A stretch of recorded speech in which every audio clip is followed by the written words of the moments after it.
മനാഫ് എന്ന കള്ളനാണയത്തിന് വീണ്ടും തിരിച്ചടി കിട്ടുകയാണ്. അതായത് നന്മമരം കളിച്ചുകൊണ്ട് ധർമ്മസ്ഥലത്തേക്ക് പോയ മനാഫ് അവിടെ എന്തൊക്കെയോ കാട്ടിക്കൂട്ടി അവിടെ വലിയ തെളിവുകൾ താൻ കണ്ടെത്തിയിട്ടുണ്ട് എന്നൊക്കെ മാധ്യമങ്ങളുടെ മുന്നിൽ വന്നിരുന്ന് പറഞ്ഞ മനാഫിന് ഇപ്പോ പണി കിട്ടാൻ പോവുകയാണ്. നമുക്കറിയാം, ശിരൂരിൽ മരണപ്പെട്ട മണ്ണിടിച്ചിലിൽ മരണപ്പെട്ട അർജുന്റെ കുടുംബവുമായി ബന്ധപ്പെട്ട മനാഫ് അന്ന് നടത്തിയ പ്രതികരണങ്ങളും അർജുന്റെ കുടുംബം മനാഫിനെതിരെ വന്നതും ഒക്കെ നമ്മൾ കണ്ടതാണ്.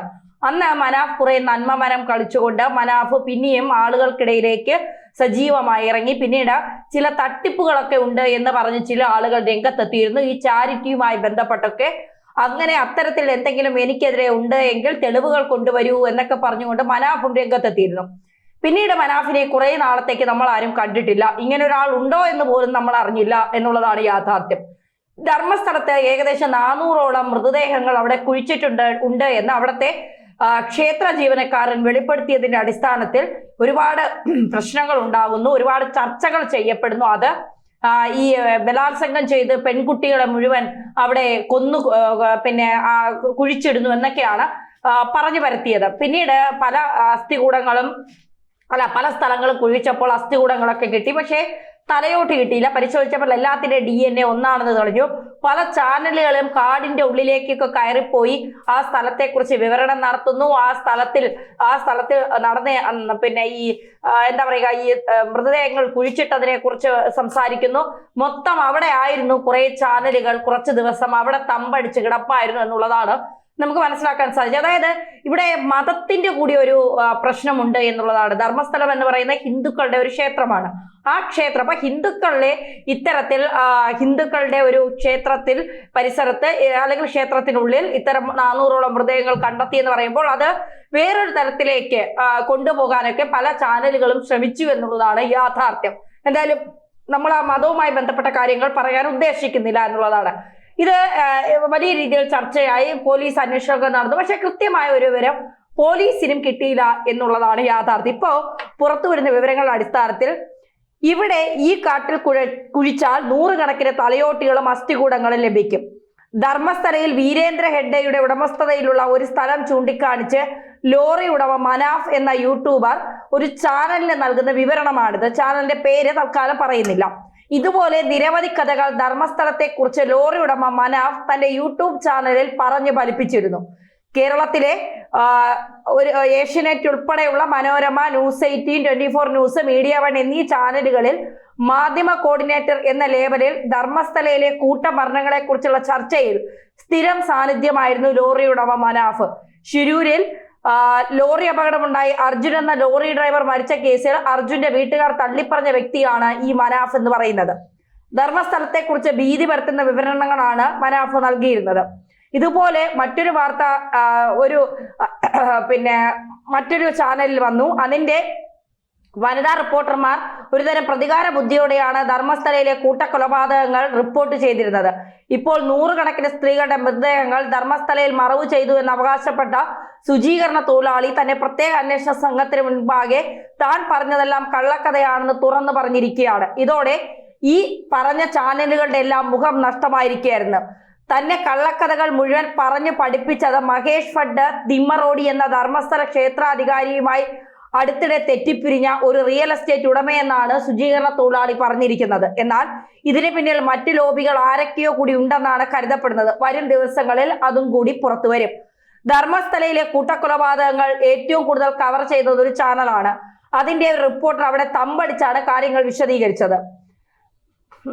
നല്ല വ്യൂസ് കിട്ടിയതോടെ മറ്റ് മലയാളം ചാനലുകാരും ചാടിയിറങ്ങി. ഇതോടെ എല്ലാ ചാനലുകൾക്കും ധർമ്മസ്ഥലം ഒരു റേറ്റിംഗ് കൂടുന്ന ഒരു സ്ഥലമായി മാറി.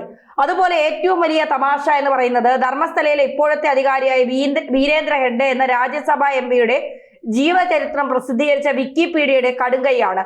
വീരേന്ദ്ര ഹെഡ്ഡെ സംശയത്തിന് നിഴലിൽ നിൽക്കുന്നുവെന്നും സൗജന്യ കൊലപാതകവുമായി ബന്ധപ്പെട്ട അദ്ദേഹത്തിനെതിരെ ആരോപണമുണ്ടെന്നും വരെ ഈയിടെയാണ് വിക്കിപീഡിയ ആദ്യത്തെ ജീവചരിത്ര കുറിപ്പിനോടൊപ്പം ചേർത്തിരിക്കുന്നത്. അതിനർത്ഥം വീരേന്ദ്ര ഹെഡ്ഡെ എന്ന ഇപ്പോഴത്തെ ക്ഷേത്ര ധർമാധികാരിയെ മുച്ചൂടും നശിപ്പിക്കാൻ ഉദ്ദേശിച്ചുകൊണ്ടുള്ളതായിരുന്നു ഈ നാടകമെന്നാണ്. ഈ തിരക്കഥയ്ക്ക് പിന്നിൽ ഇനിയും വില്ലന്മാരുണ്ടെന്ന് കരുതപ്പെടുന്നു. വീരേന്ദ്ര ഹെഗ്ഡെയുടെ നേതൃത്വത്തിലുള്ള കുടുംബാംഗങ്ങളുടേതാണ് ധർമ്മസ്ഥല ക്ഷേത്രത്തിന് ചുറ്റുമുള്ള ആയിരക്കണക്കിന് ഏക്കർ സ്ഥലം. ഈ ഭൂമിയിലും പലർക്കും നോട്ടമുള്ളതായി പറയപ്പെടുന്നതാണ് ഈ സ്ഥലം. ഇതിൽ മതപരിവർത്തന ലോബിയും സജീവമായി പ്രവർത്തിക്കുന്നതായി ആരോപണമുണ്ട്. വർഗീയവുമായി ഏറെ സെൻസിറ്റീവായ ജില്ലയായ ദക്ഷിൺ കന്നഡയിൽപ്പെട്ട സ്ഥലമാണ് ധർമ്മസ്ഥലം. അതേസമയം ധർമ്മസ്ഥലയ്ക്ക് ചുറ്റുമായി കിടക്കുന്ന ബെൽത്തങ്ങടി എന്ന സ്ഥലം മുസ്ലിം ഭൂരിപക്ഷ പ്രദേശമാണ്. എന്തായാലും കഴിഞ്ഞ ദിവസം BJP MLA-മാരുടെ നേതൃത്വത്തിൽ ധർമ്മസ്ഥലയിലേക്ക് നടന്ന മാർച്ച് കോൺഗ്രസ് സർക്കാരിനെ ഞെട്ടിച്ചു കളഞ്ഞിരുന്നു. അതോടെയാണ് തിങ്കളാഴ്ച തന്നെ മൃതദേഹങ്ങൾ തേടി ധർമ്മസ്ഥലയിൽ കുഴിക്കുന്ന പരിപാടി നിർത്തിവെച്ചതായി കർണാടക ആഭ്യന്തരമന്ത്രി പരമേശ്വര നിയമസഭയിൽ അറിയിച്ചത്. സ്ഥലം കുഴിക്കുന്ന ഏർപ്പാട് വഴി ഏകദേശം 25 ലക്ഷം രൂപയോളമാണ് കർണാടക സർക്കാരിന് നഷ്ടമായത് എന്നാണ് റിപ്പോർട്ടുകൾ പറയുന്നത്. അതായത് മനാഫ് ഷിരൂരിൽ അന്നും ഇതുപോലെ മണ്ണിനടിയിലാണ് ലോറി ഉള്ളത് എന്ന് പറഞ്ഞുകൊണ്ട് മനാഫ് ഇങ്ങനെ നിരന്തരം ഇത് തന്നെ പറഞ്ഞുകൊണ്ടിരുന്നത്. പക്ഷേ വെള്ളത്തിനടിയിൽ നിന്നാണ് നമുക്ക് അർജുന്റെ ലോറി കണ്ടെത്തിയത് എന്നുള്ളതാണ് യാഥാർത്ഥ്യം. അന്ന് അർജുന്റെ കുടുംബം രംഗത്തെത്തി മനാഫിനെതിരെ ഒരു വാർത്താ സമ്മേളനമൊക്കെ നടത്തിയത് നമ്മൾ കണ്ടായിരുന്നു. പിന്നീട് മനാഫ് തന്നെ അവരെ വീട്ടിലെത്തി കുഞ്ഞിനെ ഏറ്റെടുക്കുന്നതൊക്കെ ഞാൻ ചെയ്തോളാം, കുഞ്ഞിന്റെ ബാക്കിയുള്ള കാര്യങ്ങൾ ഞാൻ നോക്കിക്കോളാം എന്നൊക്കെ പറഞ്ഞപ്പോൾ കുടുംബാംഗങ്ങൾ പറഞ്ഞു, വേണ്ട, കുഞ്ഞിന്റെ കാര്യത്തിലോ ഞങ്ങളുടെ കാര്യത്തിലോ മനാഫിന്റെ ഒരു ഇടപെടലും തൽക്കാലം ഞങ്ങൾക്ക് വേണ്ട എന്നുള്ള ഒരു നിലപാട് കൃത്യമായി കുടുംബം സ്വീകരിച്ചു. പിന്നീട് ഈ അർജുന്റെ പേരിൽ ചില ചാരിറ്റി പ്രവർത്തനങ്ങൾ നടത്തി പണം തട്ടുന്നു എന്ന രീതിയിൽ വാർത്തകൾ വന്നിരുന്നു. അതിലെ സത്യാവസ്ഥ എന്താണ് എന്നുള്ളത് പിന്നീട് തിരഞ്ഞുപോയി. പക്ഷേ അതിൽ മനാഫ് തെറ്റുകാരനല്ല എന്നൊക്കെയാണ് പലരും പറയുന്നത്. പക്ഷേ നന്മമരം കളിച്ചുകൊണ്ട് ഈ പല സ്ഥലങ്ങളിൽ പോയി. എന്തിനാണ് ധർമ്മസ്ഥലയിൽ മനാഫ് പോയത്? മനാഫിന് ഈ ധർമ്മസ്ഥലയുമായി എന്താണ് ബന്ധമുള്ളത്? മനാഫിനെ അവിടെ ആരെങ്കിലും പറഞ്ഞു വിട്ടതാണോ? റിയൽ എസ്റ്റേറ്റ് മാഫിയയുമായി മനാഫിന് എന്തെങ്കിലും ബന്ധമുണ്ടോ? അല്ലെങ്കിൽ അത്തരത്തിലുള്ള എന്തെങ്കിലും കാര്യങ്ങളുടെ പുറത്താണോ മനാഫ് ഈ വന്നിരുന്ന ദക്ഷിണ കർണാടകയിൽ കിടക്കുന്ന ഒരു ക്ഷേത്രത്തിൽ ആ ക്ഷേത്രത്തിന്റെ ശുചീകരണ തൊഴിലാളി തന്നെ ഇപ്പൊ പറയുന്നു ഈ വീരേന്ദ്ര ഹെഗ്ഡ എന്ന് പറയുന്ന ക്ഷേത്ര ധർമാധികാരിയായിരുന്ന ആളുടെ അയാളുമായി തെറ്റിപ്പിരിഞ്ഞ മറ്റൊരാൾ തന്നെ പറഞ്ഞു പഠിപ്പിച്ചു വിട്ടതാണ് ഈ കാര്യങ്ങളൊക്കെ. അവിടുന്ന് കൃത്യമായ തെളിവുകളൊന്നും നമുക്ക് ലഭിച്ചിട്ടുമില്ല.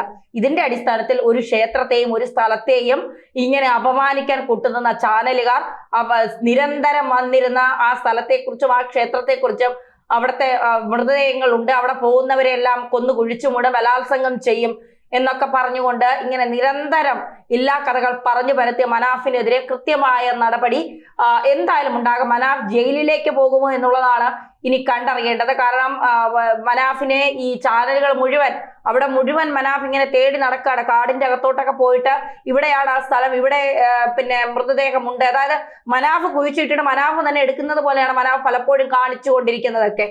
എന്തിനാണ് ഇത്തരത്തിലുള്ള പ്രശ്നങ്ങളിൽ മനാഫ് ഇത്തരത്തിൽ ഇടപെടലുകൾ നടത്തുന്നത് എന്നൊക്കെയുള്ള ചോദ്യം. നമുക്കറിയാം, വഖഫുമായൊക്കെ ബന്ധപ്പെട്ട നിരവധി ആളുകൾ ഇവിടെ സമരം നടത്തി. മനാഫ് ഒന്നും കണ്ടില്ല. അവർക്ക് ഐക്യദാർഢ്യം പ്രഖ്യാപിച്ചുകൊണ്ടൊന്നും മനാഫ് ഇവിടെ പ്രത്യക്ഷപ്പെടുന്നതോ വരുന്നതോ നമ്മൾ കണ്ടിട്ടില്ല.